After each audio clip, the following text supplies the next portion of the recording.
جی ایک تو انہوں نے کہا کہ فطرہ کس پر ہوتا ہے؟ فطرہ اس پر ہوتا ہے جس کو عید کا دن ملے اور وہ بالغ ہو اور مالک نصاب ہو، اور اس کا نصاب وہی ہوتا ہے جو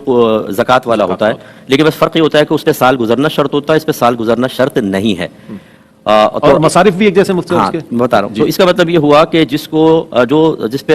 کے پاس جو مالک نصاب ہے اسی پر صدقہ فطر واجب ہوتا ہے، لیکن اگر کوئی مالک نصاب نہیں ہے اور ادا کرے گا تو ادا ہو جائے گا، ٹھیک ہے۔ اور نابالغ بچے کے اوپر صدقہ فطر واجب نہیں ہوتا، اگر اس کے والد غنی ہیں تو ان کے اوپر واجب ہے کہ اپنے بچوں کا صدقہ فطر ادا کریں، اور صدقہ فطر کے مصارف وہی ہیں جو بالکل زکوٰۃ کے ہیں۔ رشتہ داروں میں اصول یہ ہے کہ جن کی نسل سے آپ ہیں انہیں نہیں دے سکتے، ماں باپ دادا دادی نانا نانی جو آپ کی نسل سے ہیں انہیں نہیں دے سکتے، بیٹا بیٹی پوتا پوتی نواسا نواسی، اس طرح کچھ سید ہیں یا غنی ہیں مالک نصاب انہیں نہیں دے سکتے، اسی طرح بیوی شوہر کو اور شوہر بیوی کو نہیں دے سکتے، باقی تمام رشتہ داروں کو دیا جا سکتا ہے۔ اور میرا پہلا سوال یہ ہے کہ اس سال صدقہ فطر کتنے روپے ہیں،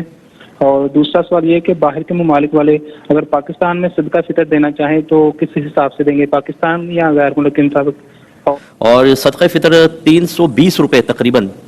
رکھا ہے اس دفعہ گیہوں کے اعتبار سے اگر ہو، اور باہر والے جس ملک کے ہیں وہ اپنے گھر میں جو آٹا کھاتے ہیں 2 کلو گرام آٹے کی قیمت کا پہلے حساب کریں، پھر چاہے وہ پاکستان میں ادا کر دیں، اس کو ڈالر ہے پاؤنڈ ہے اس کو پاکستانی روپیز میں کنورٹ کر کے پھر یہاں نکالیں، کیونکہ یہاں کا 320 اور وہاں کا تو ہو سکتا ہے 1000 بن رہا ہو پاکستانی، تو اس لیے وہاں کے اعتبار سے ہی کرنا چاہیے۔